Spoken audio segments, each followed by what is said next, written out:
The reason I'm not as good at my job is because I'm not having enough fun. Freaking doctor prescribed me fun. F-U-N. We are doing this. And just remember that your business will not collapse when you step away, but your creativity does when you don't. And so some of my best ads, they didn't come from sitting at a desk saying, it's time to run ads now. They came from walking, laughing, traveling, being present, and getting out of my head and into my body. They're running ads so that they can pull that future forward faster. Remember, people do not just buy your strategy, your clothes, your offer, they buy your energy.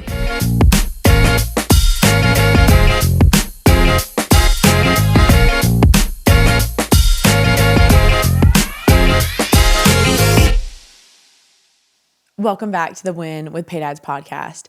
So I used to think that winning more meant more hours, more output, more pressure.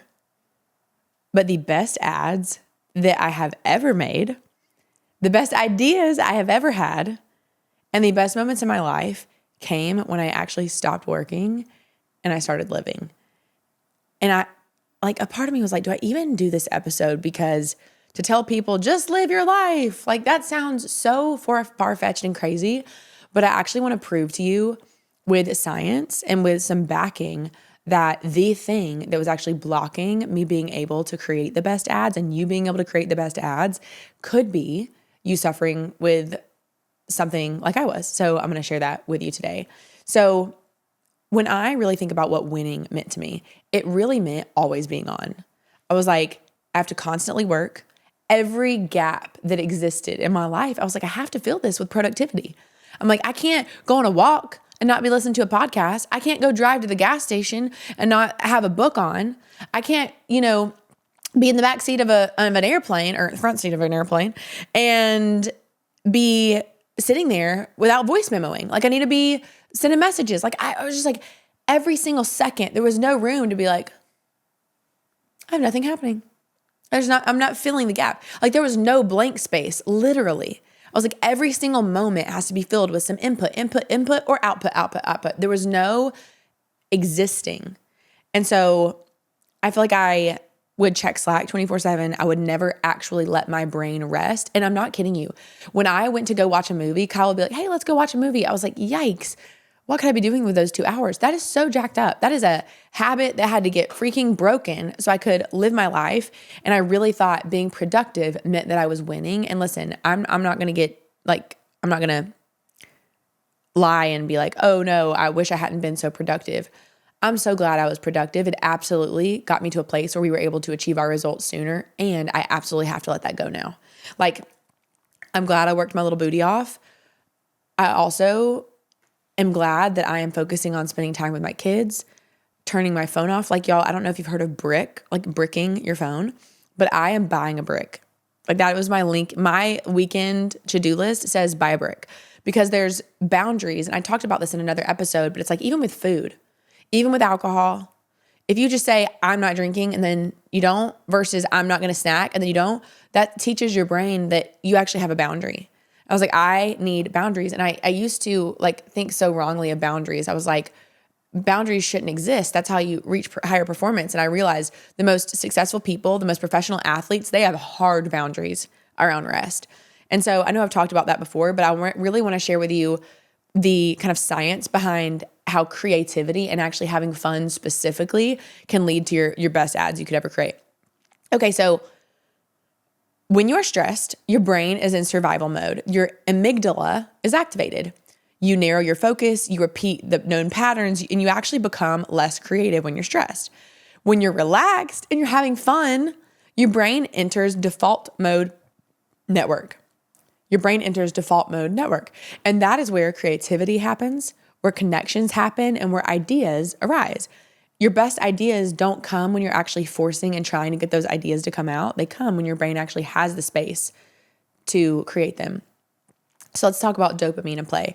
So when you have fun and you're playing outside, when Easton's like, Mom, yesterday, Kyle was on the way home from a flight from Palm Springs, California, and I was home with the kids, and we had someone here who was helping with house things.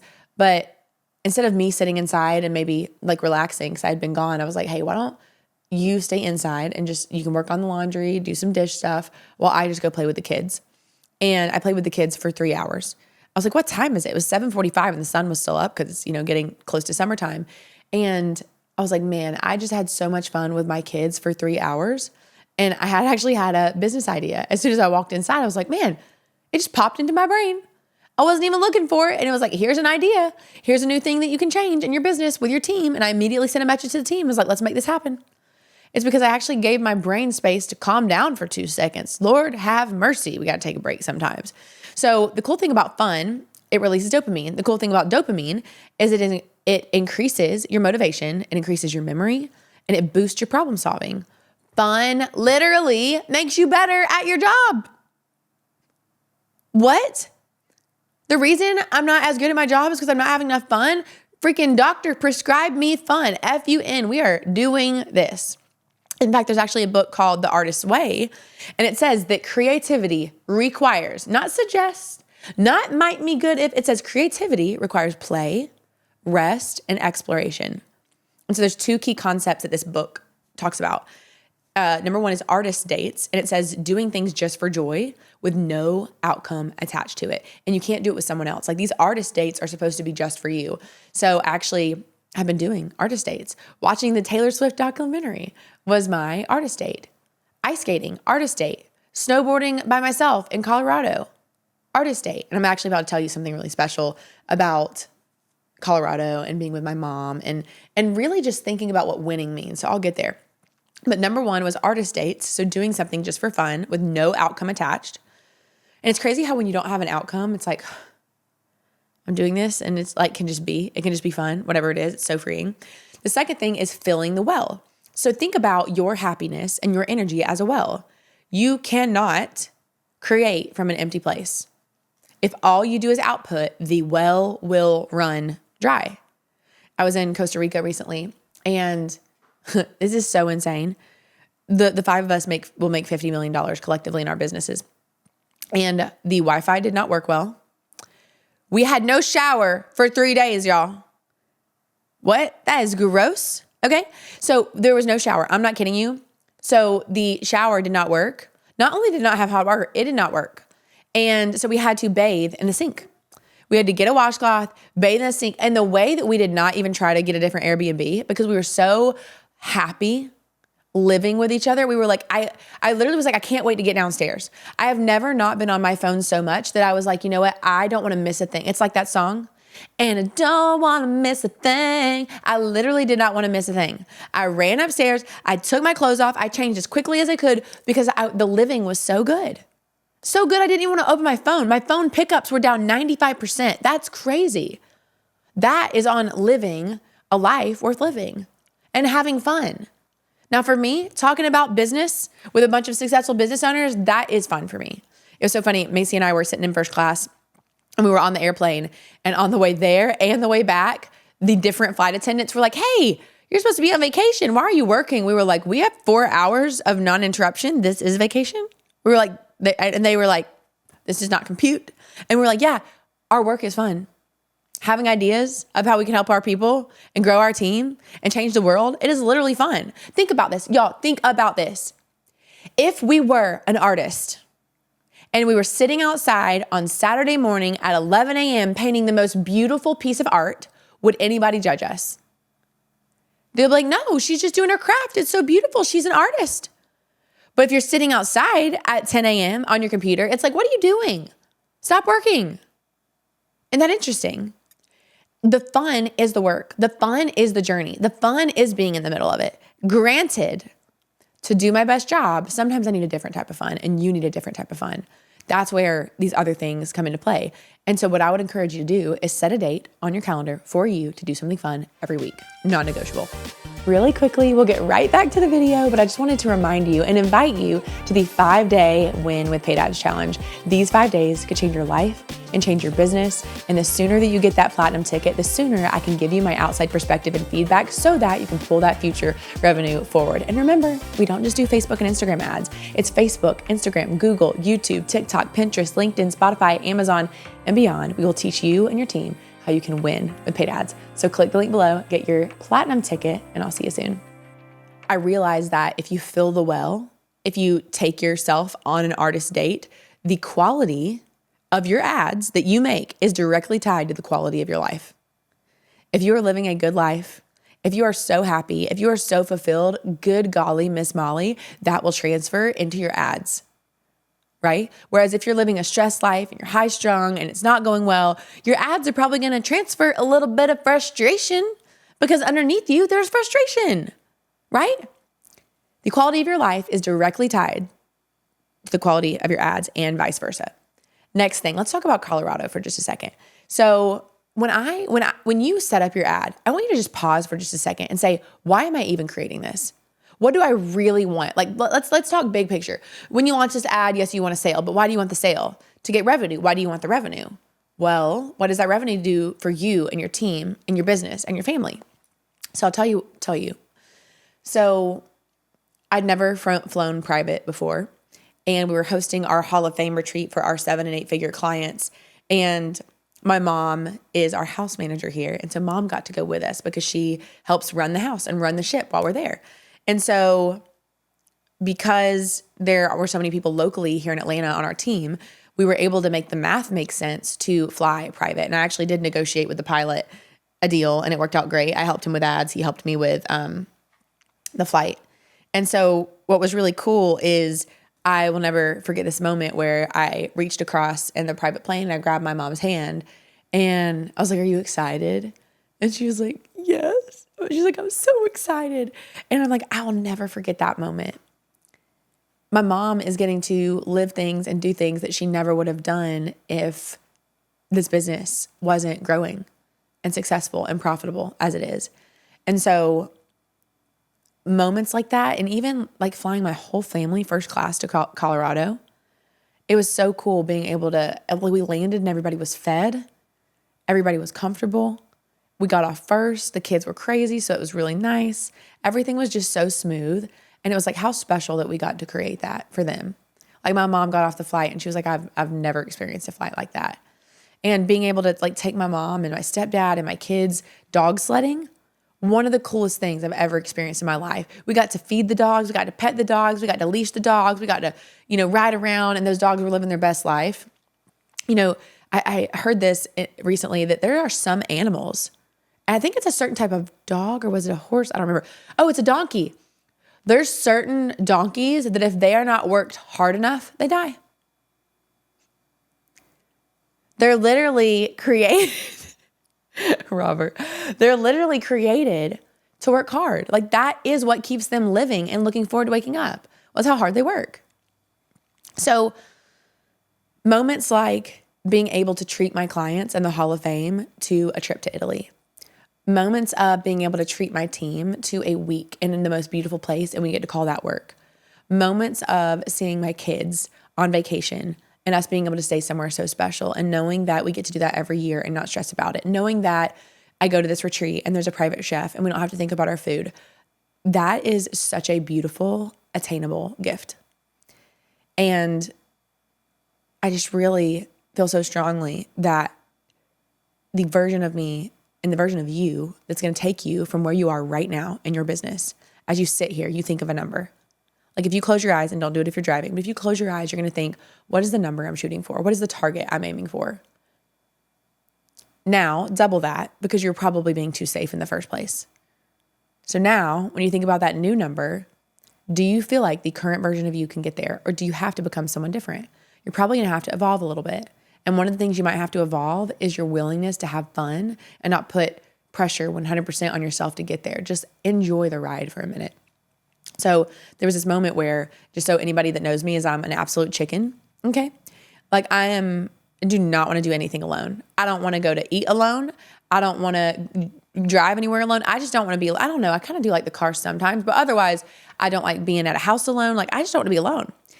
And so it was at the end of the ski trip, and Kyle was like, "Hey, your mom's not back yet. I won't be able to go down the mountain with you one more time." So he was like, "You're going to stay here? Or are you going to go?" I was like, "Am I about to go down this mountain by myself? I don't like going anywhere by myself." And it was the end of the day too, which for those of you that snowboard a lot, at the end of the day, on the like last rounds, going up the gondola, like there's nobody else behind you because it's ending. Like it's the last bit of gondola. And so For a moment, I was about to let fear stop me. And I was like, no, I'm doing this for me. I was so uncomfortable. I went from the, condo to the gondola, got on with this other couple from Australia, made best friends with them. It was like so awkward. I was like, so how are y'all doing? Like I was just sitting there by myself. We talked. It was great. And then I got up on the slope and it was 30 minutes of skiing down this mountain, or snowboarding down this mountain all by myself. And I was thinking, if I fly off the edge of this mountain, no one's going to know because everybody's off the mountain. I was like, there was this risk, but there was this thrill. And I got to the end of the mountain and I was like, this has got to be like some sort of drug. Is this dopamine high I was on, adrenaline high? I was like, wow, you just freaking did that. And I never would have been able to experience that feeling if I hadn't gotten out of my comfort zone. And the way that I got out of my comfort zone was just having fun. And so I realized in that moment how happy I felt. And again, it's like when I have these moments where I'm like, whoa, deep happiness, deep emotion. It's actually so contrasting that I realize how few and far between those moments are. And that is what has triggered me to be like, whoa, what other things can we do that can elicit that like fun and thrill and just living life more often? And so all joking aside, I block on my calendar now and it's green because green is life. And it says live on my Google calendar. I'm like, what a crazy person. But what that is I'm like, live, play basketball. Live, go for a run in the park. Live, plan a vacation, do something fun, right? Getting out there to actually have it happen. When I was in Colorado, I saw this with my kids too, it's almost like default that when someone's struggling with something, our goal is to save them from it, So like Parker, it was day one when we got in Colorado and I was holding his hand. He was all puffy and he's like a little penguin, like squash, squash, squash, like walking on the snow. And he started slipping because it was slippery. And he was like, oh no, it's slippery. And I was like, oh my God. If my 2-year-old is panicking because it's slippery on day one, I'm like, we are literally in snow and he's about to slide down a mountain. This is going to be a problem. So I was like, okay, Ashley, you're going to do it. We're going to push through it. So he's crying. I take him to the ski school and Miss Sophie, she's like, I've got him. We're going to be good. And he went away kicking and screaming. And I was like, am I a terrible mom right now? Nope, because 10 minutes later, he's like, wee, and he's like going down the mountain. She's like, he is as happy as he's been. He's skiing by himself. I was like, look, I forced him out of his comfort zone. I was able to hold the discomfort of him being uncomfortable and look at the reward on the other side. I hadn't seen him that happy in a long time. We have got to start doing the thing that can actually allow our ads and our messaging and our stories to hit. And it's just living so that you actually have examples. There's so many people in there, they like copy somebody else's story or somebody else's analogy or someone else's message. It don't land right when it's not you. Go experience stuff so that you can have those stories in your ads, so you can have those examples, so you can make those analogies. And just remember that your business will not collapse when you step away, but your creativity does when you don't. I'll say it again. Your business does not collapse when you step away, but your creativity does when you don't. And so some of my best ads, they didn't come from sitting at a desk saying, it's time to run ads now. They came from walking, laughing, traveling, being present, and getting out of my head and into my body. So Macy and I, we did a podcast the other day and she was like, hey, you want to record a podcast and then go ice skating? I was like, honestly, yes, this sounds like a great idea. And it's just like, how crazy was it that was so foreign to me to do something fun? I was like, whoa, this is insane. And so that's why they do these studies about laughter and having fun. It says laughter lowers cortisol, increases oxygen, boosts creativity and bonding, and that teams that laugh together perform better, and creativity increases in relaxed states. So laughter is not a distraction from excess. It's actually a driver of it. And so it really helps me put in perspective for my team. I want us to have fun. I'm like, how can we go on a trip, just us, and just have some team bonding and literally just have a great time? So even in Costa Rica, I know I gave you that example of just being so present. That's what I want. I want to create an environment where my clients, where my team, where my friends, where when we are together, they don't want to be distracted. And I'm in control of that. Their desire to say, this is so good, I can't miss a beat of it, a part of it, that is on me. All right, so let's wrap this up with why fun makes you more money. So if you tie it directly to ads, when you are when you are relaxed, playful, and present, you communicate better, you show up with more energy and create better messaging, and you attract better clients. Don't you want to communicate better so that you can show up with more energy, create better messaging, and attract more clients? Remember, people do not just buy your strategy, your clothes, your offer, they buy your energy. And that energy, if it's depleted, is going to carry over. I'm like, I see so many people and they're like doing the work, but they're so exhausted. I'm like, I know why it's not working. And it's not the ads, it's not the method, it's not even the words, it's how you're delivering it. It's the energy behind it.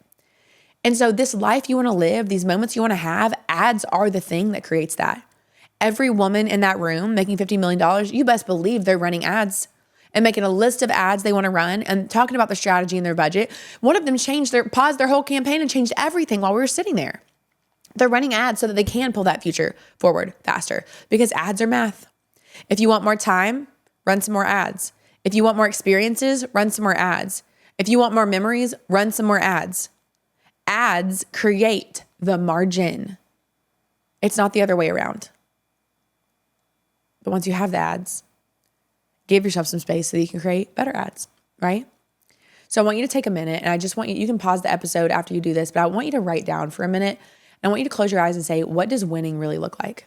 Like for me, I'll never unsee my mom in that private plane holding my hand and smiling with tears in her eyes. I'll never forget the look of my son coming down that hill, being so proud that he skied, and me being so happy that the last thing I was thinking about was how much this whole trip cost. I was like, oh, that was a chunk of money. That just gave me core memories. My kids loved it. I got connected to them, more connected than before. And I was more connected than before because I was more disconnected than before. So I was so disconnected from work. I was leaving open loops, so I was able to be more present. My husband, my parents, and my kids were like, Mommy, that was the best trip ever. And I'm like, how funny that I was so involved and so in there. No wonder. I didn't check the Slack. I didn't check the emails. I checked in on them. I checked in on me. I watched TV. Give yourself the space to actually create the thing you want to create so that it can actually be good. And just remember that you don't get your best ideas by working more. You get them by living more. So I want you to build a life that is so good that you don't want to miss a second of it. Because when your life is that good, your business will reflect it and your ads will finally sound like someone people want to listen to. You don't win by grinding harder. You win more by becoming someone who actually enjoys the life that you are building. So if you want to be able to pull that life forward more quickly, the best recommendation I can give you is click the link below this podcast, below this video, and get your platinum ticket to the Win with Paid Ads Challenge. Let's climb on up that mountain together and for me to show you exactly what you need to be findable for the people that are looking for you, that want to work for you. It is so possible. So click the link below and then go advertise your name, make it rain, and I'll see you on the next episode.